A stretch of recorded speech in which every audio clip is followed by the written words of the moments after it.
Thérapie par avatar et conscience supramentale. Avertissement par rapport aux propos tenus dans le cadre de cet enregistrement. Je vous ne demande pas de croire ce qui est dit, mais plutôt de vérifier par vous-même si cela est réel avec votre ressenti ou votre intellect. Bonne écoute. La thérapie par avatar s'adresse à des gens souffrant d'une ou de voix qu'ils entendent dans leur tête. Entre autres, elle est étudiée à l'Institut Philippe Pinel de Montréal, au Canada. Elle se rapporte à la création d'un avatar. C'est un personnage informatique qui représente la voix persécutrice que la personne faisant la thérapie dit entendre. Ensuite, le thérapeute prend en note les phrases que l'individu entend régulièrement venant de cette voix et qui lui occasionnent de la souffrance. Après, il y a une mise en situation où le thérapeute déguise sa voix et projette l'image avec la voix du personnage, représentant la voix qu'elle entend sur un écran. Il fait alors semblant d'être lui en récitant les phrases qui occasionnent de la souffrance.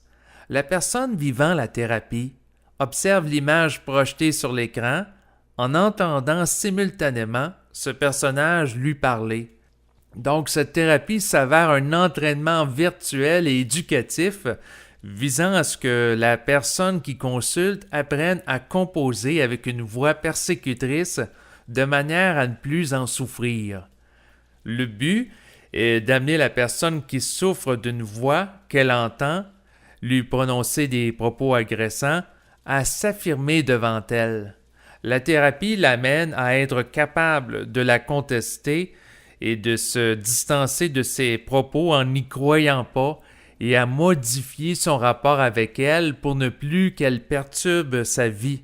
Elle vise à permettre à la personne l'entendant de fonctionner mieux dans son quotidien et qu'elle apprenne à gérer son contact avec la voix de manière à ne plus en souffrir.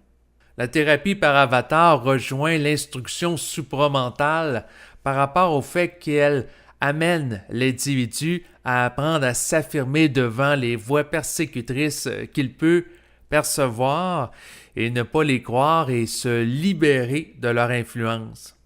Bien entendu, la thérapie par avatar repose sur le principe venant de la science actuelle, ayant une conception matérialiste de la réalité, que ce sont des hallucinations auditives les voix plutôt que des entités. Par contre, la conscience supramentale s'appuie sur le principe qu'elles proviennent réellement d'entités parce que la réalité est multidimensionnelle. Toutefois, peu importe la cause des voix, le principe demeure que l'individu les entendant doit apprendre à gérer intelligemment leur perception plutôt que de les subir. Donc, le scientifique matérialiste qui utilise la thérapie par avatar est celui qui a accès à la conscience supramentale, ayant une vision de la réalité multidimensionnelle, peuvent s'entendre sur le fait qu'il est important qu'il y ait une bonne gestion de ces voix, de manière à ce que l'individu en contact avec elle n'en souffre plus. Donc, il y a une entente possible sur la finalité de l'intervention, visant à ce que l'individu entendant les voix soit bien dans sa peau. Éventuellement, il serait utile que la science matérialiste et la science de l'esprit supramental, reposant sur des conceptions différentes de la réalité, soient mises en relation pour former une seule grande science intégrale qui englobera toute l'expérience de l'humain. Cette dernière permettrait de tenir compte du fait que la réalité est multidimensionnelle au lieu de s'appuyer sur une vision de cette dernière matérialiste et réductionniste. Elle pourrait reconnaître l'existence des entités comme on est capable de reconnaître celle des ondes cellulaires ou d'un réseau Internet sans fil qu'on ne voit pas avec les yeux dans la matière. Ce n'est pas parce qu'on ne perçoit pas des choses ou des entités sur le plan physique qu'elles sont nécessairement des hallucinations.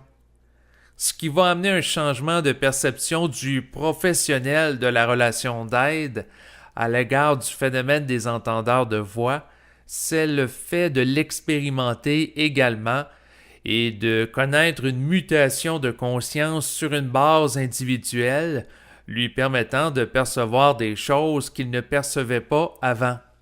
Lorsque la personne vit une expérience paranormale, elle est généralement plus ouverte de reconnaître l'éventualité qu'une autre personne puisse la vivre aussi. Si deux personnes perçoivent et interagissent avec la même entité, l'existence de cet être se trouvant au-delà du plan physique est reconnue alors réellement. Par contre, s'il y en a une qui l'aperçoit et l'autre non, eh bien, elle ne l'est pas. Comme nous sommes entrés dans l'âge de la fusion de l'âme avec l'esprit, donnant accès à des perceptions psychiques, il est inévitable que toutes les personnes au fil des siècles vivent la fusion et que l'existence des entités soit reconnue par la population en général. Ainsi, les médecins, les psychologues, travailleurs sociaux et psychiatres en feront aussi l'expérience et pourront travailler avec leurs clients à la lumière de cette compréhension. Ce n'est qu'une question de temps. Donc, il ne sert à rien de convaincre les gens de l'existence du paranormal, entités, extraterrestres, esprits, survie de l'âme après la mort, etc., parce que lorsqu'ils feront des expériences en lien avec ces éléments, ils n'auront d'autre choix que d'en reconnaître la réalité. Par contre, il peut être utile de parler de paranormal, mais seulement auprès des gens concernés à des fins d'intégration d'expériences personnelles. Tant que la personne ne perçoit pas et ne dialogue pas avec une entité, elle peut penser que les entités ne sont que des hallucinations et c'est normal.